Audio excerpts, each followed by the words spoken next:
Hey guys, welcome back to Twilight Princess. Let's get our spinner out and make our way around here. We can't go that way because there's obviously a big hole in the middle of it. So when we take the track around, we can get to this upper area that we couldn't get to otherwise. I guess technically you could get this your first time through if you wanted, to just go ahead and put the 4 statues on that scale. But, it's a lot more convenient when you do it on your way back down. So as you might have been able to see at the end of the last part, there's a Poe waiting over here for us to collect its soul. So let's wait for it to come down. And there we are.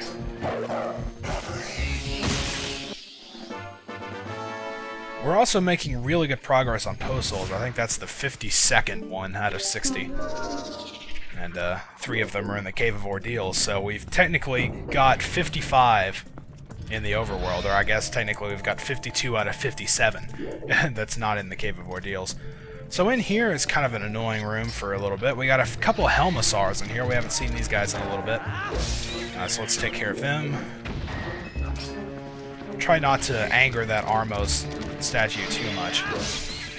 So we've taken care of both the Helmasaurs. Now we can deal with the Armos over here. There we go. I got him straight in the back that time, wasn't taking any chances.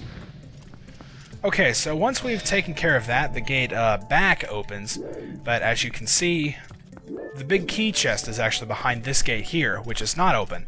So we need to take out our claw shot and make our way up here. And there are 4 switches hanging around. First, let's get this chest over here, because it's just sitting in front of us waiting. We get a red rupee.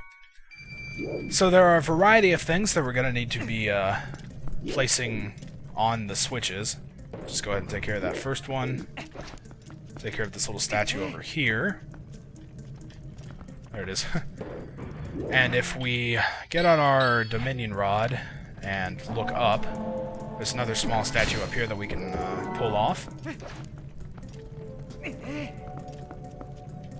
So after we've placed those 3 statues on the switch, we go back over here. There's actually not another small statue anywhere around here. And this is where you're actually going to have to get a little bit creative and use the fact that the Helmasaurs drop their little armor. And you have to set it on this switch. So that's pretty much the only reason, I guess, that the Helmasaurs actually leave their armor behind, other than the fact that it's kind of funny. But, so now that we've done those, we've placed those 4 switches, then we can open the chest to get the big key. So, that is actually required to do. I can see a lot of people getting stuck there because, you wouldn't think to use the Helmasaur armor on the switch. But you do actually have to do that, so that's how you do it anyway. That's how you get the big key for the Temple of Time. So now we are actually done in here now, I believe. Now we need to just continue with getting the big statue back down to its big door in the very beginning. So let's make our way back through this door here. And we can see our statue appears over there. Now, we're actually also going to be able to get another treasure chest in this room coming up that we couldn't get to before. Thankfully, the armored Lizalfos don't actually come back. So, what we need to be doing, actually, is... Well, first, I guess it doesn't really matter which order you do this in. We can shoot this crystal again. Just barely. And that does put a wall in front of our big statue buddy on the other side, but as you may already know, he actually isn't affected by this whatsoever. You can just use the hammer to destroy that. So that pretty much gives you free reign of this place. Also, what you want to do is set him down on this switch on the other side, and doing that will actually deactivate the big electrical barrier, allowing us to get over to this side and destroy these little pots here, get a blue rupee that's worth 5, for those of you who are unaware and have not played this game before a lot. So we open the chest over here and we get a piece of heart, and we've collected 5 pieces and formed a new heart container. It also filled your life energy. So we're now up to 15. Only 5 left to go, and it doesn't seem like we've gone that far, but I guess we really have. Okay, well, to get back through, we're going to have to deactivate it again. It's kind of stupid to send him off, but they leave these little statues over here so you can just make a quick fix if you forget. So now let's just use this guy and we can destroy this big wall here. It's really nice that we don't have to worry about moving the walls around now on our way back down. So let's play follow the leader here. Oh, well, guess he's leading now. Now I'm leading, huh? I have a little race with this guy down the stairs. Looks like I'm gonna win. Okay, so might as well just destroy this BMO statue. Why not? We really don't have to fool with the crystal in this room either, because we can just destroy the wall. So there's the teleporter there, but actually the other wall isn't here.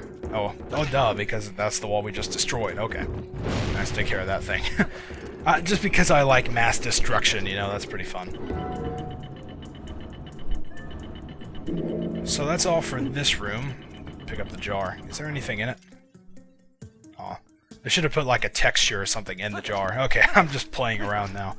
Let's continue on down here. You know, I mean, as I said near the beginning of this place, it's actually quite linear. You know, I mean, there's not really been a whole lot of different junctions, different ways to go. There's only been a few here and there. Just to get the big key is a little bit tricky to find. But that's really the only thing. So our big statue friend is actually up from here. So we need to pull it this time, and we can actually go up to the 3rd floor of this elevator. Not sure if it's actually the 3rd floor of the dungeon, it's probably not, but the elevator has like 3 different floors it can go to. So now we just bring our statue buddy over here. He gets kind of in the way of this elevator, but it's not that bad. Let's make our way back down.